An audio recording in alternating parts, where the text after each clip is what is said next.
The text message glows on my phone screen like a radioactive warning. Your father and I are selling the estate. Ryan needs capital for his new venture. The movers arrive next week. My hands shake as I set down the delicate paintbrush I've been using to restore a 19th century landscape. I'm Presley, and this is how my mother casually informed me they're selling my childhood home, including everything inside it, including my first restoration piece, the one that launched my career, though they never saw it that way. Carter, you still here? Dr. Jang peers into my workspace at the New York Art Conservatory. It's almost 9, just finishing up. My voice sounds steadier than I feel. The painting before me swims in my vision, a pastoral scene that some wealthy collector once restored before their granddaughter's wedding. Always someone else's treasured heirlooms, someone else's family legacy. I grab my phone and dial Lucas. He answers on the second ring, his voice warm against my ear. Hey, what's wrong? You never call this late. They're selling it, all of it. The words tumble out. To fund another one of Ryan's brilliant ideas. Because God forbid my perfect little brother should have to actually earn anything himself. The estate? Jesus, Press, did they even discuss it with you? Why would they? I laugh, but it comes out more like a bark. I'm just the eldest daughter who chose art restoration over medical school. The family disappointment. My phone buzzes with another text. Emma this time. OMG sis, did you hear? Ryan's startup is going to revolutionize social media marketing. Mom and Dad are so excited. Of course they are. They've always been excited about Ryan and Emma's endeavors. Ryan the entrepreneur, Emma the influencer. And me, I'm the one who restored that Degas they keep in the main hall. The one they still credit to some professional whenever they show it off at their precious dinner parties. Come home, Lucas says. We'll open that bottle of wine you've been saving and figure this out. I can't, not yet. I stare at the half-restored landscape before me, at the careful brushstrokes revealing the artist's original vision beneath years of neglect. I need to finish something first. I hang up and pull up my mother's contact. My thumb hovers over the call button, but instead, I open my photo gallery. There it is, the before and after shots of the Degas. The one I spent 6 months restoring when I was 19, working nights while taking classes. The one that got me noticed by the conservatory. Another text arrives. The movers will pack everything carefully, dear. No need for you to come help. No need for me to come help. Like I'm some distant relative they need to politely inform, not their firstborn daughter. Not the one who spent her childhood in that house, learning art history at our grandmother Grace's knee, while mother pursued her social climbing and father built his surgical empire. I set down my phone and pick up my brush again, but my hands won't stop shaking. The landscape before me blurs as hot tears threaten to spill. I blink them back hard. Crying won't change anything. It never has. But maybe it's time something did change. Maybe it's time they learned exactly what their eldest daughter is capable of. After all, I know every piece in that house, every brushstroke, every hidden signature. I know secrets about that collection that would make their precious social circle gasp. I reach for my phone one more time, but not to call my mother. Instead, I dial my grandmother Grace's number. She answers on the first ring, as if she's been waiting for my call. They told you, didn't they? Her voice is soft, knowing. Yes. I take a deep breath. Grandma, remember that conversation we had about your private collection? The one hidden in the estate's east wing? I do. There's a smile in her voice now. I think it's time we had another talk about that, don't you? The Carter family estate looms before me, its Georgian columns casting long shadows across the manicured lawn. I grip my steering wheel, watching the movers' trucks line up like vultures. 2 days of ignoring my parents' calls, and here I am anyway. Funny how some strings never really break, no matter how hard you pull. Presley, darling. Mother's voice cuts across the driveway as I step out. She's wearing her charity lunch outfit. Pearls, Chanel suit, practiced smile. I didn't expect you today.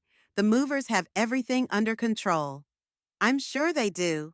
I follow her inside, past the Dega in the main hall. My Dega, though she'll never admit it. Where's Dad? Conference call about Ryan's funding. Such exciting times. She clasps her hands together. Did you know his app already has pre-launch interest from 3 major tech firms? Fascinating. I trace my finger along the Dega's frame. And this? Where's this going? Oh, that old thing. Ryan's new office, probably. He needs proper artwork to impress investors. Something snaps inside me. This isn't proper artwork. This is a masterpiece I spent 6 months restoring. 6 months of my life you've spent pretending never happened. Don't be dramatic, dear. We paid that restoration company quite well. I was that restoration company. My voice echoes through the foyer. I did this. Me, your daughter. The one you keep forgetting exists unless you need someone to authenticate a painting for one of your charity auctions. Well, well, look who finally showed up to help. Ryan appears at the top of the stairs, all designer casual in his tech entrepreneur uniform. Though I guess help isn't really your thing, is it, Prez? More of a, what do you call it, art janitor? Better than a professional scammer. The words fly out before I can stop them. How many startups have you burned through Dad's money on now? 4? 5? At least I'm building something. He descends the stairs, each step deliberate. What are you building, sis? A collection of other people's masterpieces you'll never own? Ryan, Mother warns, but he's on a roll. Face it, Presley. While you've been playing with paintbrushes, Emma and I have been creating real value. That's why they're selling, because we're worth investing in. I laugh, and it sounds foreign even to me. Real value? Your last app was a dating service for people's pets, which had 50,000 downloads. And 0 revenue. I turned to Mother. Did he tell you that part? Or just the parts that sound good at your country club lunches? The front door opens, and Emma breezes in, phone in hand, already recording. Hey, followers, just checking out the family estate one last time before. Oh, she lowers her phone. Drama alert. Should I come back later? Your sister's having one of her episodes, Ryan says. I'm having a revelation, I correct him, about how this family works, about how you two can do no wrong, while I stop, noticing something different about the Degas. There, in the corner, barely visible. I lean closer. What are you doing? Mother asks. There's another signature here. I pull out my phone, switching on its flashlight. Under the original artists, it can't be. Presley, really, the movers are waiting. But I'm already texting a photo to Grace. The response comes almost immediately. Come see me, now. Keep the Dega, I tell them, heading for the door. Put it in Ryan's office. Let him impress his investors. But remember this moment, because things are about to change. Is that a threat? Ryan calls after me. I pause at the door, thinking of Grace's hidden collection, of the signature I just found, of all the pieces about to fall into place. No, little brother, it's a promise. Behind me, I hear Emma's voice. Oh my God, you guys, my followers are going to love this family tea. I slam the door on their voices, my heart pounding with equal parts rage and excitement. Grace knows something about that signature, something that could change everything. And for once, I'm not going to let my family write me out of the story. Grace's cottage sits at the edge of the estate grounds, a defiant holdout against my parents' manicured vision. I find her in her studio, surrounded by stacks of leather-bound journals and art catalogs. Aunt Clara's there, too, which surprises me. They rarely spend time together. Show me the photo again, Grace says, extending her hand. Her fingers tremble slightly as she studies my phone screen. Just as I thought. Clara, get the key. Aunt Clara moves to an ancient roll-top desk, retrieving a small brass key from a hidden compartment. Are you sure about this, Mother? Once we show her, she deserves to know. Grace's voice carries an edge I've never heard before. Linda and James have hidden enough from her. They lead me to what I always thought was a storage room. The key turns with a heavy click, and Grace flips a switch. Track lighting illuminates dozens of paintings arranged on specialized racks. My breath catches. I recognize several pieces from major artists, works I've only seen in textbooks. Your grandfather's collection, Grace explains. The real one, not the sanitized version your mother displays upstairs. I move closer to examine a small oil painting. This can't be authentic. This piece was lost during the war? Aunt Clara interrupts. That's what the records say. That's what everyone believes. Your grandfather was more than a collector, Grace continues. He helped Jewish families protect their art from the Nazis. Some pieces were returned after the war. Others, she gestures to the walls. The families were gone. No heirs. He became their guardian. My professional training kicks in as I examine the paintings. These need proper conservation. The humidity down here is precisely controlled, Aunt Clara says. We've maintained everything exactly as your grandfather specified, including this. She pulls out a large portfolio. Inside are documents, provenance records, letters, photographs. And there, in a protected sleeve, is a familiar signature, the same one I spotted on the Degas. Your grandfather signed every piece he saved, Grace explains. A hidden mark, proof of their true history. The Degas upstairs, it was one of them. My phone buzzes. Another text from Mother. The movers need access to the East Wing tomorrow. Please don't make this difficult. They can't sell these, I whisper. They don't even know they exist. No, they can't, Grace agrees, because they don't belong to your parents. They belong to the foundation. What foundation? Aunt Clara hands me a document. The one your grandfather established before he died. The one your mother never knew about because she was too busy climbing social ladders to care about her own father's legacy. I scan the paperwork. The Foundation's board of directors has 3 names: Grace Meadows, Clara Carter, and me? You're the only one who inherited his eye, Grace says softly. The only one who understood that art isn't about prestige or price tags. It's about preservation, protection. Does Lucas know about any of this? Aunt Clara asks. No, I'm still processing. I came straight here after. Good. Grace takes my hands in hers. Because what happens next must stay between us. Your mother and father aren't just selling the estate. They're selling everything inside it, including pieces they don't have the right to sell. Ryan's startup is failing, Aunt Clara adds.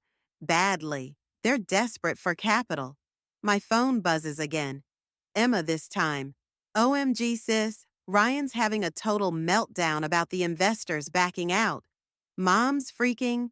Dad's talking about mortgaging his practice.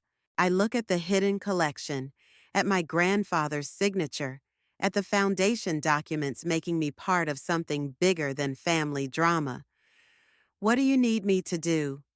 Grace's eyes gleam. What you do best, dear. Restore things to their proper place, starting with the truth. It won't be pretty, Aunt Clara warns. Linda will fight back. James will try to protect their reputation. Let them. I pull out my phone and delete the unread messages. They wanted to write me out of the family story? Fine, I'll write my own.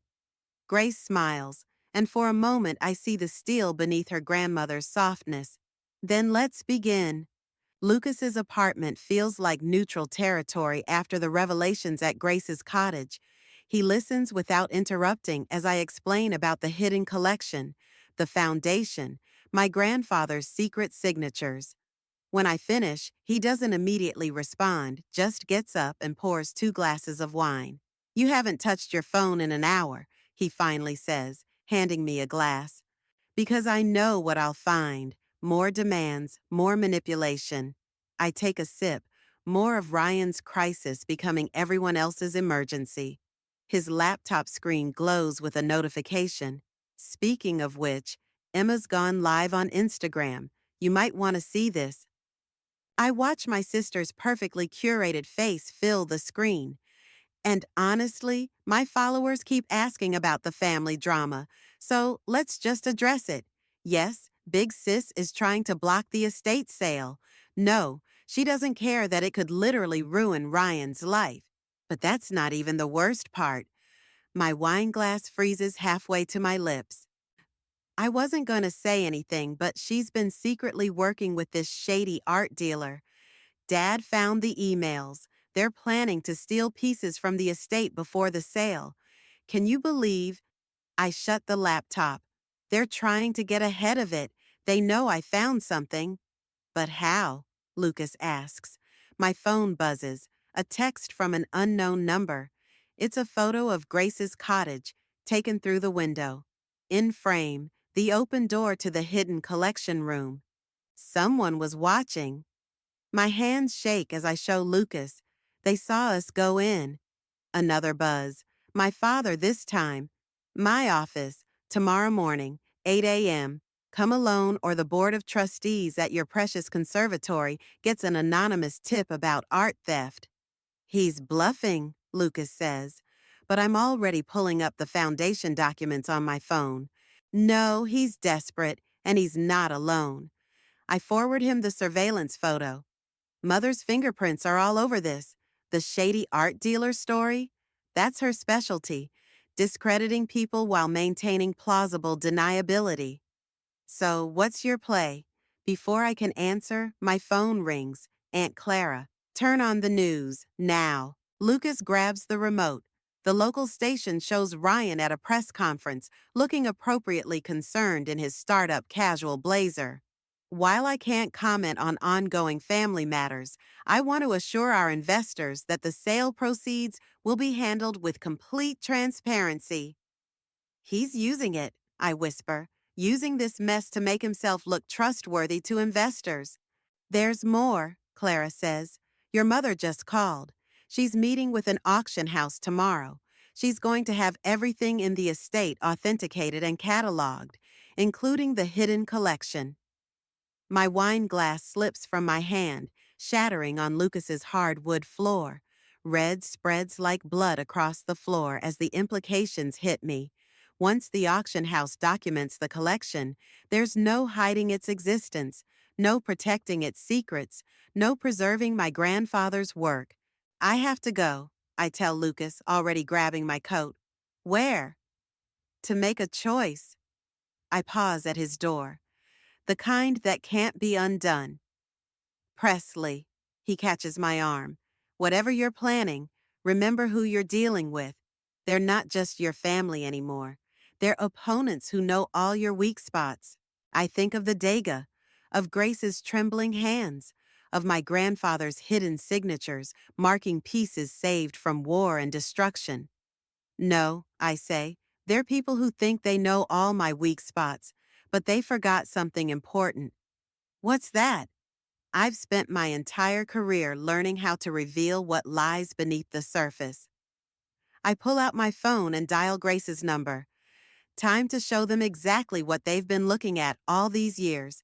As I head for the elevator, I hear Emma's voice still streaming from Lucas's laptop. And really, we're just worried about her. Mental health is so important. I smile, thinking of the documentation hidden in Grace's cottage. Let them spin their stories. I'm about to paint them a masterpiece of truth they'll never see coming. The auction house representative arrives at 8 sharp, clipboard in hand. wearing the kind of practiced neutrality I recognize from years in the art world. Mother hovers nearby, pearls gleaming like armor. Ms. Carter, the representative, Davidson, according to his badge, nods at me. Your mother tells me you have expertise regarding these pieces. Some. I match his neutral tone while scanning the room. Grace and Aunt Clara should be in position by now, though apparently not enough to prevent their sale. Mother's smile tightens. Presley, dear, do be professional. Mr. Davidson doesn't need to hear about family matters. No, I step closer to the Dega. Then he probably doesn't need to hear about the provenance issues either. Davidson's pen pauses mid-note. Provenance issues? Presley, Mother warns. But I'm already pulling out my phone, showing Davidson the photos I took of my grandfather's hidden signature. These pieces have a complicated history, I explain. Wartime acquisitions, missing documentation, questions of ownership. That's quite enough. Mother reaches for my phone, but Davidson's already seen enough. Mrs. Carter, you didn't mention any ownership disputes. Because there aren't any. She forces a laugh. My daughter is simply being dramatic. The door opens. Ryan strides in, followed by Emma recording on her phone. Mom, the investors are… What's she doing here? Protecting our grandfather's legacy, I say. Something you'd understand if you'd ever bothered to learn about it. Is this about those paintings in Grace's cottage? Emma asks, camera still rolling. Because that's like totally… Miss Carter, Davidson interrupts, frowning at his notes. You mentioned wartime acquisitions? Before I can answer, the room's lights flicker, right on schedule. Oh dear, I say. Someone must be accessing the estate's electrical panel, perhaps in the east wing. Near a certain hidden room? Mother's face drains of color. James, she calls out. James, come quickly. But when the door opens again, it's Grace who enters, followed by Aunt Clara. They're carrying folders, decades of documentation my grandfather kept about each piece's true history. Linda, Grace says quietly, I think it's time we discussed what really happens to these paintings. Mother, please. Linda's voice wavers.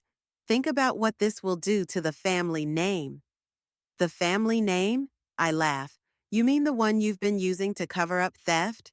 The one you're willing to destroy Ryan's evidence of fraud to protect? Emma's phone drops slightly. Wait, what fraud? The startup's books, Aunt Clara explains. Why do you think they're so desperate to sell? Ryan's investors aren't just backing out, they're threatening legal action. Ryan lunges for Emma's phone. Turn that off. Don't you dare! Emma clutches her phone. My followers deserve. Your followers deserve the truth, I cut in. About the paintings, about Ryan's company, about how our parents have been covering up secrets for years while dismissing anyone who threatened to expose them. Davidson clears his throat. I believe we need to postpone this evaluation pending further investigation. No. Mother steps forward. No, you don't understand. These pieces are our legacy. They're not yours to sell. Grace's voice carries the weight of decades. They never were. Show them, Presley. I pull out the foundation documents, watching my mother's carefully constructed world crack as Davidson reads them. A charitable foundation? He looks up. With Miss Carter as a board member? Along with myself and Clara, Grace confirms. Established by my late husband to protect and preserve these works, to ensure they'd never be sold off or hidden away again. Mother turns to me, and for the first time, I see real fear in her eyes. What have you done? What you taught me to do. I meet her gaze steadily. I protected what matters. I just chose a different definition of value than yours.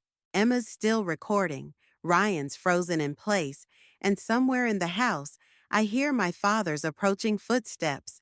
The moment hangs suspended, like varnish not quite dry, waiting to reveal the final image beneath.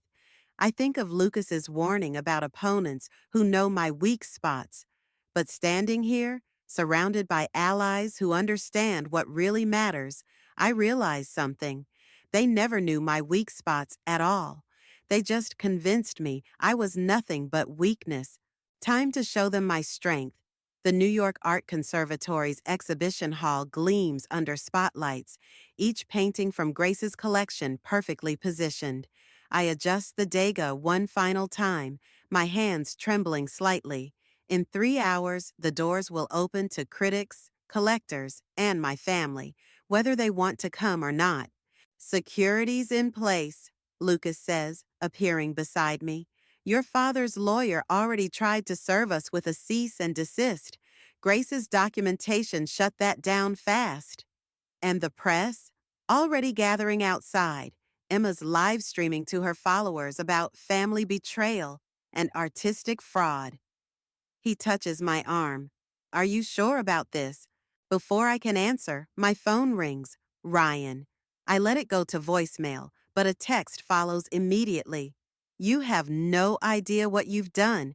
Dad's medical license could be at risk if this goes public. He's bluffing, I mutter, but doubt creeps in. Another text arrives, this time from Mother. Your grandfather would be ashamed of this spectacle. The exhibition hall's doors burst open.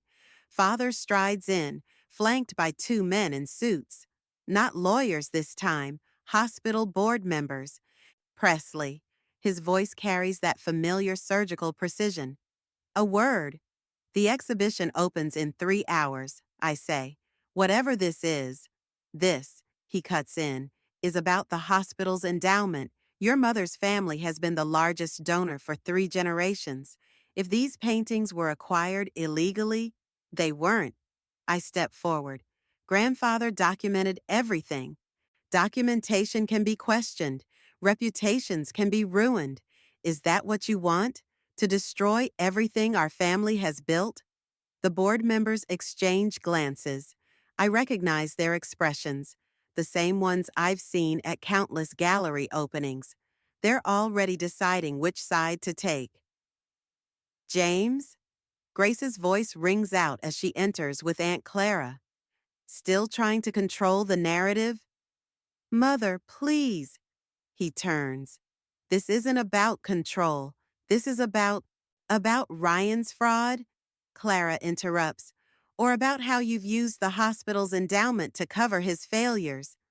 The board members stiffen. Father's face goes pale. That's right, Clara continues. I have those documents too. Amazing what people keep in safety deposit boxes. A commotion at the entrance draws our attention. Emma bursts in, phone raised. Dad, the investors are here with the SEC investigators. Ryan's trying to stall them, but she stops, finally noticing her live stream is broadcasting everything. The exhibition hall fills with a heavy silence. I look at the paintings surrounding us, pieces my grandfather saved, restored, protected. Each one tells a story of survival, of truth preserved against those who would erase it. Take down the exhibition, Father says quietly. We can still contain this. No. My voice surprises me with its steadiness. These paintings aren't just art, they're evidence of what this family really is, of what you've been hiding. Then you leave me no choice. He nods to the board members. Tell them. The older member steps forward. Miss Carter, given the questions surrounding these pieces, the hospital board must distance itself from the conservatory, including terminating your position. The floor seems to tilt beneath me. Years of work, my professional reputation, everything I've built, gone in a sentence. That's not all, Father adds. The family foundation will be dissolved, its assets frozen pending investigation, including your grandmother's cottage. Grace grabs Clara's arm for support.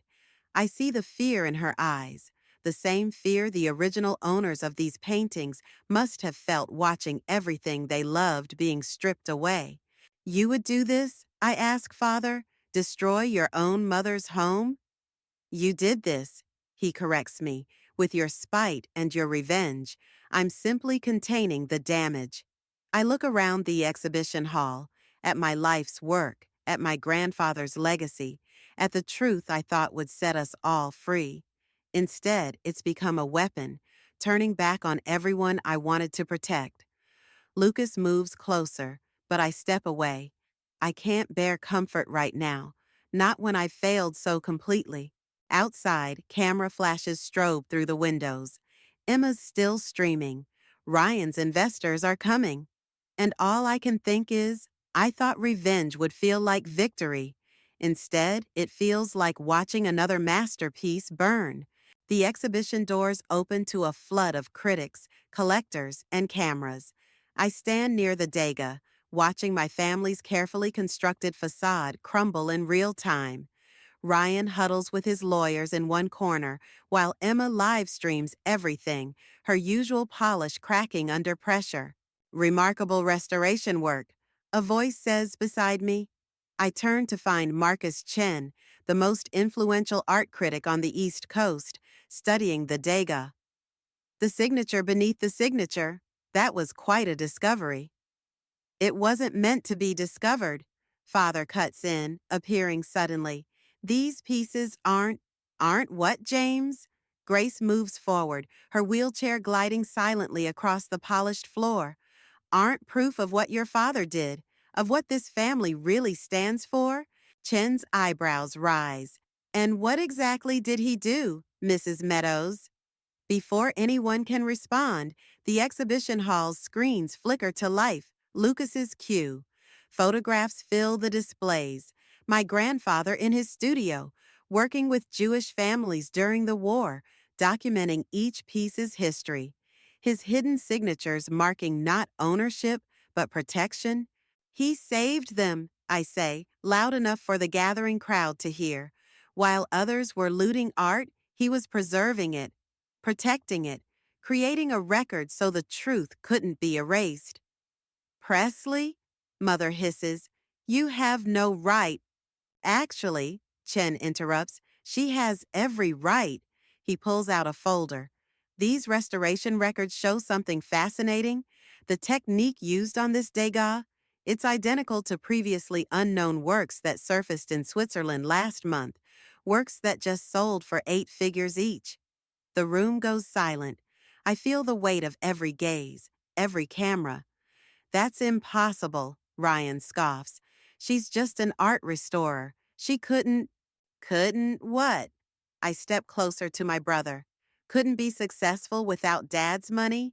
Couldn't build something real instead of scamming investors? Speaking of investors, Emma chimes in, phone still recording. They're saying your company's books. Enough! Father's voice booms across the hall. This ends now. Chen, whatever you think you've discovered, I've discovered the truth, Chen says simply, about these paintings, about your father's work during the war, about your daughter's extraordinary talent. He turns to me. The conservatory's board is very interested in discussing a permanent exhibition, one that tells the whole story. Father's face darkens. The board just terminated her position. The hospital board did. Chen corrects him. The conservatory's board, however, recognizes the value of truth and talent. I watch my father's surgical precision crack. Mother's social mask slips. Ryan's swagger deflates. But it's Emma who surprises me, lowering her phone for the first time. Is it true? She asks quietly. About grandfather? About what he did? Yes, Grace answers. Everything he saved, everything he protected. It was never about money or prestige. It was about preserving what matters, something your sister understood long before any of you. The exhibition stays, I announce, feeling stronger with each word. The truth stays, and if that costs me my place in this family, it already has, Father snaps, but his voice wavers. No, Aunt Clara steps forward. It's cost you yours, James. The foundation's board just voted. You and Linda are out. Presley stays. The cameras flash. Emma's followers explode with comments. Ryan's lawyers whisper urgently, but all I see is my father's face as he finally understands. He's lost control of the narrative, of the legacy, of everything he thought he could manipulate. You'll regret this, he says, but it sounds more like a question than a threat. I look around at the paintings, at my grandfather's hidden signatures, at my restoration work, at the truth finally revealed. No, I reply. I regret letting you make me doubt myself for so long. That ends tonight. Chen raises his glass to truth in art and family. The crowd echoes his toast, but I'm watching Emma delete her live stream, Ryan slump against the wall, and my parents retreat toward the exit. Their carefully curated family portrait is shattered, but something real remains in the fragments. Sometimes I realize revenge isn't about destroying your enemies.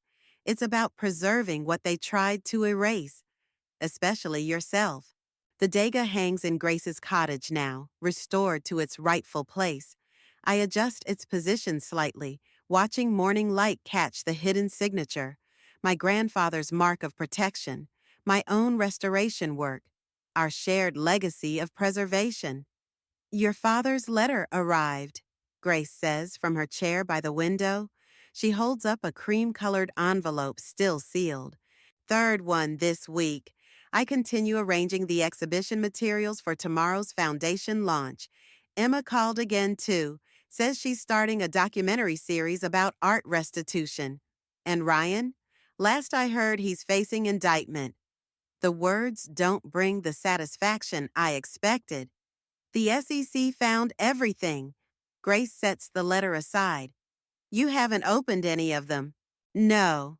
I pause over a photograph of my grandfather in his studio. I'm not ready for their version of an apology. The doorbell rings. Lucas enters with Chen and several board members, carrying proposals for the Foundation's first restoration project. As they spread documents across Grace's antique table, I notice Emma's latest video playing silently on someone's phone. She's interviewing survivors' families about their lost art collections. The Swiss pieces are confirmed, Chen announces. Your restoration technique matched your grandfather's records exactly. We've had 3 museums request your expertise already. Mother would have loved that prestige once. Father would have measured it in dollar signs. Now their silence speaks volumes about what they valued, what they lost, what they never understood. There's something else, Lucas says, pulling out his tablet. Remember that art history blog Emma started? She found more families connected to the collection. They've been sharing stories about...